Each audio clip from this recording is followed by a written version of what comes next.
1, 2, 3, 4, 5, 6, 7, 8, 9, 10, 11, 12. 12 law enforcement officers.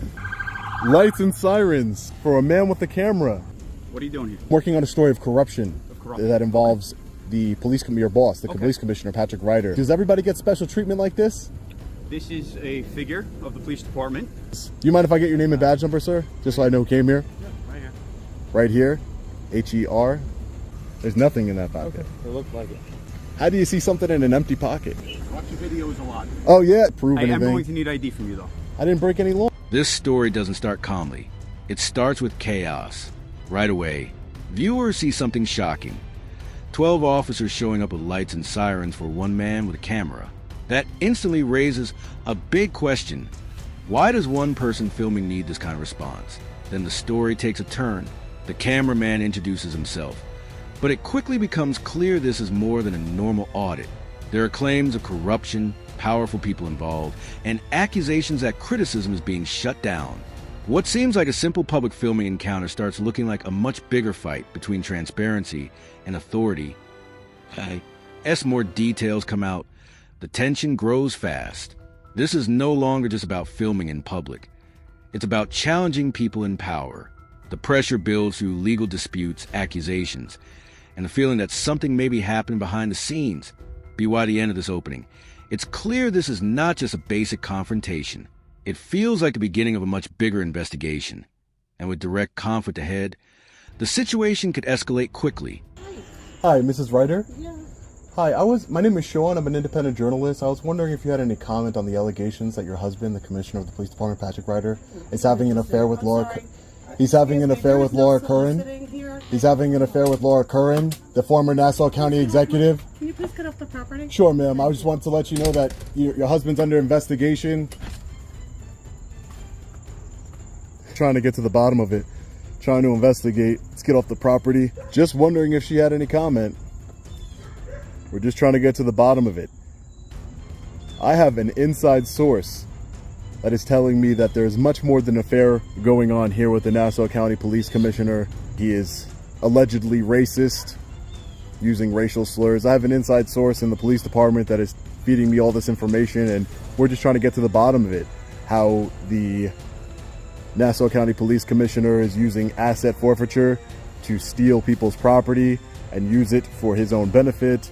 There's a lot of corruption allegations here, ladies and gentlemen, that we're trying to get to the bottom of here. And we're going to get to the bottom of it. Hey, how are you, sir? What's going on today? Can I get your name and badge number? Now the story takes a sudden turn that raises the stakes fast. Instead of waiting for answers through official channels, the auditor makes a bold choice. If no one will answer questions, he'll take those questions directly to the source. And just like that, he shows up at the home of a powerful public figure. What follows is tense because of how direct it is. The door opens and serious accusations are raised right away. Claims of corruption, misconduct, and personal scandal. There's no slow buildup, just immediate confrontation, and that changes the tone of everything. The response comes quickly. He's told to leave, and the conflict shifts to the line between public accountability and private property. But an important detail is how he responds. He leaves without resistance and moves onto public ground. That move changes everything. What could have been framed as trespassing becomes a person lawfully standing in public, continuing questions that clearly cause discomfort. And that's where the tension grows. At this point, it's not a question of whether there will be a response. It's how far that response will go. And what happens next suggests it's about to become much bigger than expected. What are you doing here? Just taking a walk around the block here on the publicly accessible area, sir. May I get your name and badge number? Officer Carey, badge number 2057. You came in, you almost hit me, sir. You're very close. Not even close. Why are you speeding? I'm not a danger to anybody. What are you doing here? I was just asking some questions of the Mrs. Ryder here. Why? Because I'm working on a story. I'm a journalist, sir. That's what journalists do. Okay, did she ask you to leave? And I left. That's why I'm here. Okay. She did. Okay. And I left. That's why I'm here on the public part. You are? Yeah, exactly. Can I do anything further for you? No, officer. That's fine. I mean, does everybody get special treatment like this? This is a figure of the police department. A figure? She's a figure of the police department? You made her worried. She didn't seem worried. She Doesn't matter. She was taking pictures of I'm me here and... now. Yeah. That's Okay, fine. So I'm going to stay here. But I'm gonna stay does here. everybody get preferential treatment like this, sir? Absolutely. If somebody calls 911 and they're in fear, So somebody called 911? somebody did call 911. Okay. Yep. So why would call 911 over a journalist? I told her my name is Sean. I'm a It journalist. doesn't matter. If she felt that we needed to be here, then we're going to show up. Oh, that's fine. But there's nothing illegal taking place here, so no one's in There's any. not. But I'm Yeah. going to hang out. Oh yeah, sure. I'm sure you can hang out Okay. all you want. It's a public 114 street. 81. You can do whatever you'd like, sir. But Is there a reason that you're here? yeah. I just told you I'm an independent journalist. My name is In Sean. regards to what? I'm working on a story of corruption, Of corruption. that involves the your boss, the Okay. police commissioner, Patrick Ryder. Okay. Do you have any comment on the allegations that he I is have having no an comment affair at with all the on this former uniform. Nassau County executive, Laura Curran, No comment. or that he's targeting people that are on disability, workers' comp? Nothing. What about the allegations that he is racially have motivated in hiring? Zero opinions of anything while I'm in this uniform. That he's I'm not racially. even gonna Have speak you to heard you. him? Have you heard him use racial slurs before, officer? So here's the deal.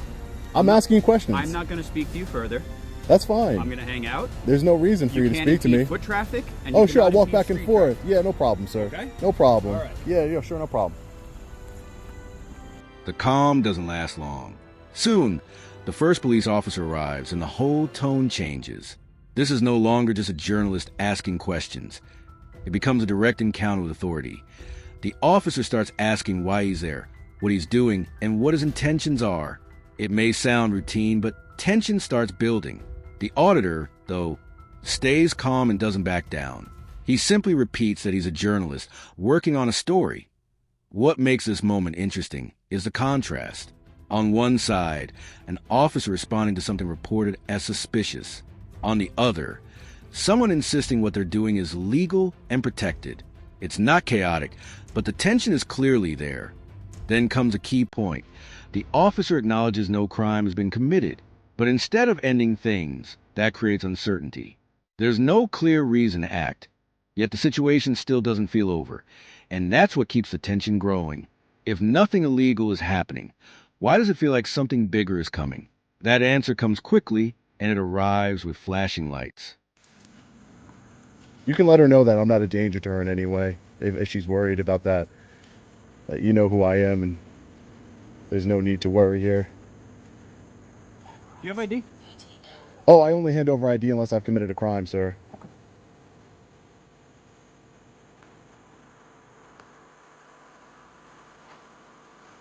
Wow. So, this law enforcement officer here arrived really fast. Car 4211. Lights and sirens. Look at that. Lights and sirens. Look at all these officers arriving here for a man with a camera, asking questions.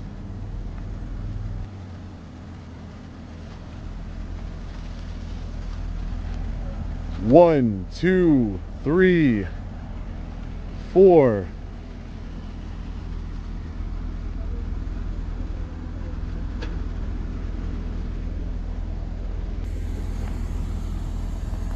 Hey, how you guys doing? What's going on? Oh, nothing. I'm a journalist. I was working on a story. I was trying to ask some questions of Mrs. Ryder here regarding some corruption that's happening with the commissioner. If she had any comment on the allegations that he was having an affair with the former Nassau County executive, or he uses racially motivated thinking in order to hire people for the department. Do you have any comment on those allegations? Anything else? Oh, that's all. I just asked her questions. That's why it's recorded. Okay. And then she told me that there's no soliciting. I told her I wasn't soliciting. She said to get off her property, and that's why I am on the public easement here. Okay. Didn't want to break any laws. Do you mind if I get your name and badge number, sir? Just so I know who came here. Yeah, right here. Right here. This is where things move from tense to overwhelming. One officer turns into several, and suddenly it feels like a major response. Patrol cars arrive, lights flash, officers keep stepping out, and the scene itself raises serious questions. The auditor starts counting the officers, almost in disbelief. And that hits hard, because viewers start asking the same thing. Why are so many resources being used for one person calmly standing in public? As more officers gather, the dynamic changes. It's no longer a one-on-one conversation. Now it's a group presence, with officers watching, surrounding, and engaging. But despite all that, the auditor stays calm, explains why he's there, and keeps asking questions. What makes this moment powerful is imbalance. The number of officers creates pressure, even without force. The flashing lights, the growing police presence, all add intensity. And still, there's no clear crime, no obvious threat, just a response that seems to be growing based on appearance alone. That'd be why the end of this part. One thing is clear, the scale of the response has changed everything, and what happens next becomes even more important. HER. Nordland 3330. Thank you. I appreciate it. Name and badge number, sir? Waltman 2749. Thank you, sir. I appreciate it. Thank you so much. Thank you. So is it customary for you guys to come in lights and sirens? 1, 2, 3, 4, 5, 6. 6 cars for a man with a camera? I'm just a journalist, peaceful journalist, asking questions of my government. That's all. Hi, ma'am. How are you? Mind if I get your name and badge number? How you doing? First Amendment order guy, yeah? Officer Campion 4643. Thank you, ma'am. Schroeder 232. Thank you, Officer Schroeder. I appreciate it. Thanks, guys. First Amendment order. I don't want to block anybody's driveway. Watch the videos a lot. Oh, yeah. I'm just asking questions. I've heard there's a lot of corruption. I have an inside source inside the Nassau County Police Department who has been feeding me information anonymously regarding your police commissioner, Patrick Ryder. So I'm here to ask questions and exercise my First Amendment right, sir. I'm working on a story here, that's all. Nothing nefarious going on. Yeah, we have allegations that, as you can see, there's no people of color that arrived here, that he's hired, that out of 2,300, I believe, applicants of color, he's only hired 30 of them in the last 6 years. And that he uses the N-word regarding to some employees. A lot of different corruption and allegations that's going on here. So, just wanted to see if his wife or anyone else had any comment. That's all.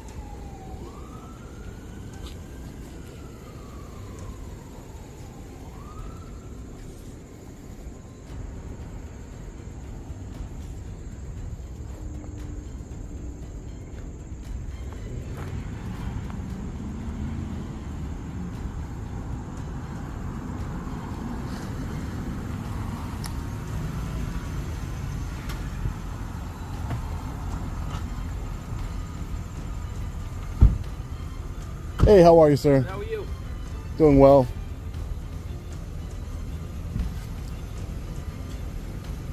I'm not a danger to anybody. I don't have any weapons. I'm just a journalist asking questions like any other journalist would do of his government. That's all. Nothing nefarious going on here. Now the encounter reaches a sensitive moment where tension moves beyond words. An officer becomes concerned about something in the auditor's pocket, and the tone changes immediately. At this point, perception matters. The officer treats it as a safety issue, while the auditor sees it as unnecessary escalation. The exchange becomes more focused, more tense, and noticeably more serious. When the pocket is checked and nothing is found, the moment doesn't turn into open conflict, but it leaves an impact. The auditor questions whether it was needed at all, which echoes what many viewers may already be wondering. What makes this part strong is that it doesn't explode. It stays controlled, but with a sense that things could shift at any second. That uncertainty keeps the tension high. This feels like the peak, not because of dramatic action, but because it comes so close to crossing a line. You mind if I pat you down real quick? I don't consent, but Okay. It just looks like you have something in this pocket. I just want to oh, I'm sure. There's nothing in that pocket. Okay. It looked like it. Just check. Okay. This is the pocket with something in it, by the way. All right. This one's empty. How do you see something in an empty pocket? Interesting.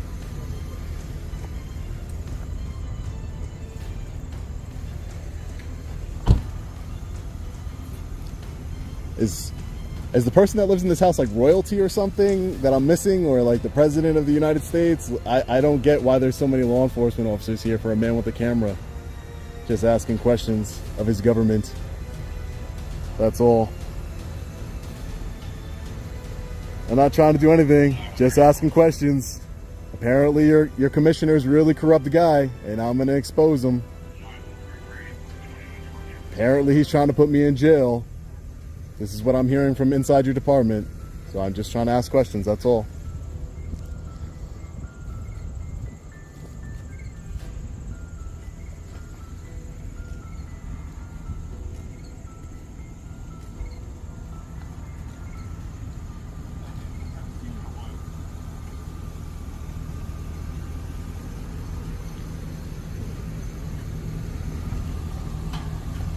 Unmarked vehicles here.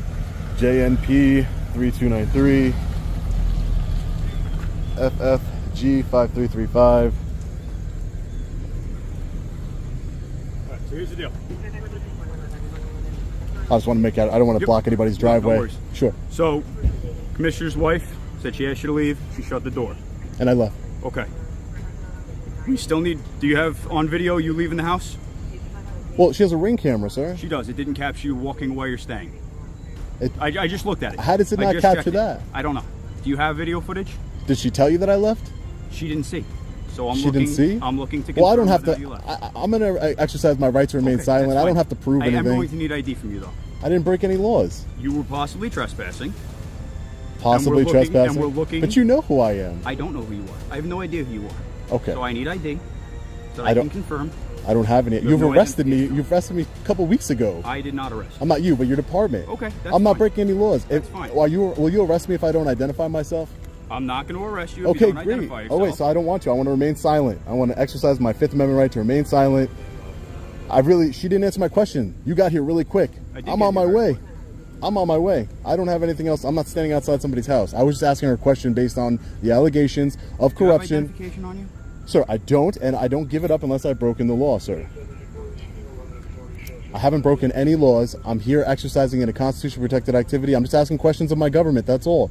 There's some serious allegations against your police commissioner.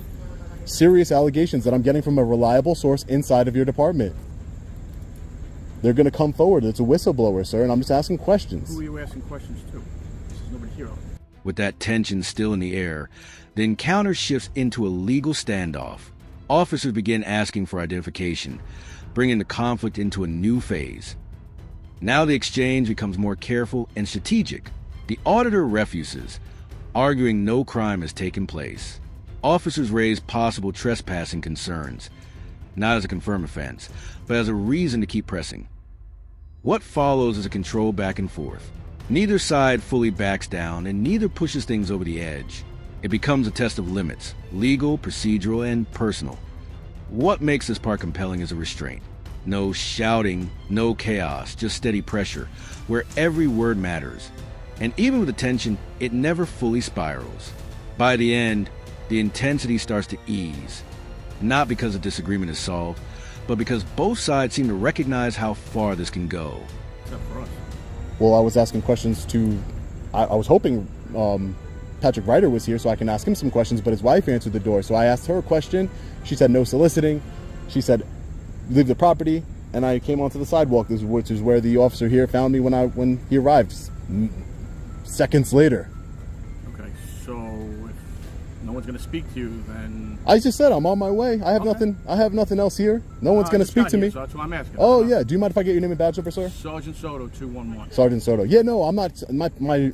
I know I can stand out here, but that's not my goal. I wanted to speak with the commissioner, and his wife answered the door, and I just asked her a question. That was all. Okay. And I left. Okay. All right. Yep. So I'm going to be going. Okay, thank you. All right. Have a wonderful day. You too, sir. Take care. Stay safe out there, all right? Take care. Bye. Have a great day. I hope you guys act this way with every member of the public and protect and serve. 1, 2, 3, 4, 5, 6, 7, 8, 9, 10, 11, 12. 12 law enforcement officers for a man with a camera.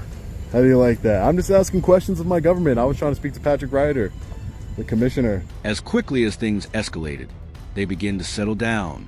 Officers step back, the pressure eases, and the encounter starts to come to a close. But what happened doesn't just disappear. It stays in the details. Before leaving, the auditor makes one final point by counting the officers again. 12 in total. And now that number means more than just a count. It represents the scale of the entire response. Then comes a reflection. The original allegations are brought back up, the purpose is made clear again, and the focus shifts beyond this one encounter to bigger questions about accountability, transparency, and how authorities respond when challenged. What makes the ending work is its calm tone. It doesn't end in chaos. It ends in a way that gives viewers space to think about what they just watched. And one question remains. Was this response justified, or did it reveal something deeper about how scrutiny is handled? The video doesn't answer that directly, and that's what makes it stay with the viewer.